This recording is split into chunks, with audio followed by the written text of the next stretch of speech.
यज्ञ की सच्ची आहुति क्या है? राजपाट संभालने के बाद एक बार युधिष्ठिर ने विधि विधान से महायज्ञ का आयोजन किया। उस यज्ञ में दूर दूर से राजा, महाराजा और विद्वान ऋषि मुनिजन आए। यज्ञ पूरा होने के बाद देवताओं को पूरे विधान से दूध और घी से आहुति दी गई। सभी को प्रतीक्षा थी देवताओं द्वारा आकाश से बजाई जाने वाली आकाश घंटियों की ध्वनि की। यज्ञ की आहुति पूरी होने के बाद भी आकाश घंटियां सुनाई नहीं पड़ी। जब तक आकाश घंटियां नहीं बजती यज्ञ अपूर्ण माना जाता है। महाराज युधिष्ठिर को बड़ी चिंता हुई।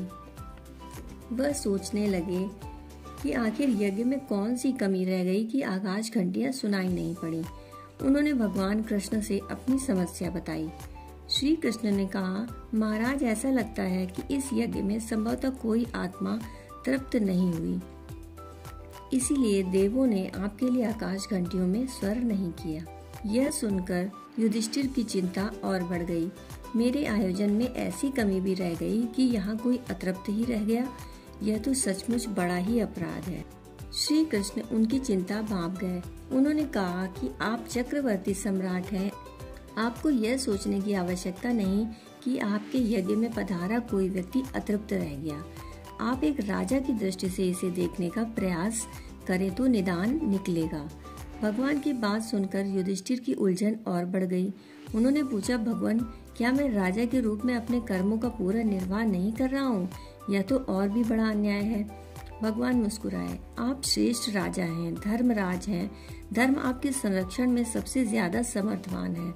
मैं आपको जो समझाने का प्रयास कर रहा हूँ उसे देखें। आप किसी गरीब, सच्चे और निश्चल हृदय वाले व्यक्ति को बुलाकर उसे अपने हाथों से भोजन कराएं। जब उसकी आत्मा तृप्त होगी तो आकाश घंटियां अपने आप ही बज उठेंगी।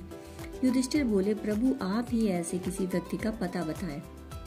मैं उन्हें तृप्त करने का पूरा प्रयास करूंगा। श्री कृष्ण ने ऐसे एक व्यक्ति का पता बता दिया। धर्मराज युधिष्ठिर स्वयं उसकी खोज में निकले। आखिरकार उन्हें उस निर्धन की कुटिया मिल गई। युधिष्ठिर ने अपना परिचय देते हुए उससे प्रार्थना की, बाबा आप हमारे यहाँ भोजन करने की कृपा करें। पहले तो उसने मना किया, लेकिन काफी प्रार्थना करने पर वह तैयार हो गया। युधिष्ठिर उसे लेकर यज्ञ स्थल पर आ गए। द्रौपदी ने अपने हाथ से स्वादिष्ट भोजन बनाकर उसे खिलाया। पांचों भाई उसकी सेवा में लगे रहे। उस व्यक्ति के चेहरे पर संतोष के भाव तो दिख रहे थे। भोजन करने के बाद उस व्यक्ति ने ज्यों ही संतुष्ट होकर डकार ली, आकाश की घंटियां गूंज उठी। यज्ञ की सफलता से सब प्रसन्न हुए। युधिष्ठिर ने श्री कृष्ण से पूछा, भगवान, इस यज्ञ में संसार भर से श्रेष्ठ ज्ञानी जन पधारे। उन्होंने भोजन किया और प्रसन्न हुए, पर यज्ञ सफल न हुआ। इस निर्धन व्यक्ति में ऐसी कौन सी विशेषता है कि उसके खाने के बाद ही यज्ञ सफल हो सका? क्या वह आपका विशेष कृपा पात्र है या कोई और बात है? यह जानने को बड़ी उत्सुकता है। श्री कृष्ण ने कहा, धर्मराज, इस व्यक्ति में ऐसी कोई विशेषता नहीं है। मुझे सभी सज्जन प्रिय हैं। यह विशेष रूप से इसलिए प्रिय है क्योंकि यह निर्धन है, किंतु उपलब्ध साधनों में भी पूरी तरह धर्मनिष्ठ है, संतोषी पुरुष है। दरअसल आपने पहले जिन्हें भोजन कराया वे सब तृप्त थे। जो व्यक्ति पहले से तृप्त है उन्हें भोजन कराना कोई विशेष उपलब्धि नहीं है।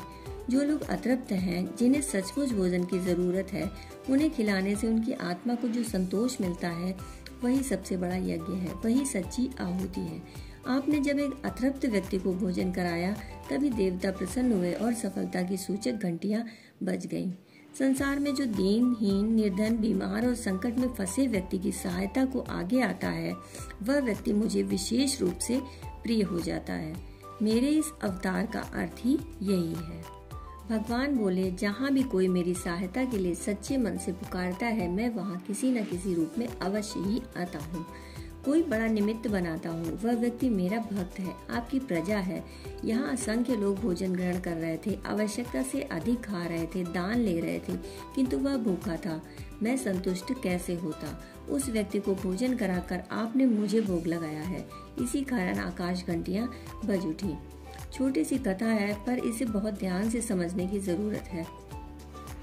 हम सैकड़ों हजारों रुपए उनकी प्रसन्नता के लिए सहज खर्च कर देते हैं जो पहले से खाए अगाए होते हैं, जिन्हें उसकी आवश्यकता ही नहीं, बस वह उसे खाकर भी मीन मेकी निकाल देते हैं। वहीं सामने ऐसे लोग उनके फेंके हुए को लपक कर पेट भरने की आस लगाए देखते रहते हैं।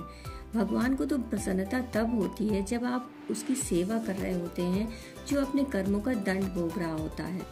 ईश्वर किसी को दंडित नहीं करना चाहते। जो दंड भोग रहा होता है उसकी आत्मा के साथ ईश्वर भी दुखी रहते हैं, लेकिन एक व्यवस्था बनी है जिसे वह खंडित नहीं कर सकते। ऐसे में उन्हें तब बड़ी प्रसन्नता होती है जब हम ईश्वर के स्थान पर उस परेशान हाल की सहायता करते हैं। सच पूछे तो यही सच्ची पूजा, सच्चा यज्ञ, पूर्ण व्रत है। दोस्तों, कहानी सुनने के लिए आपका बहुत बहुत आभार।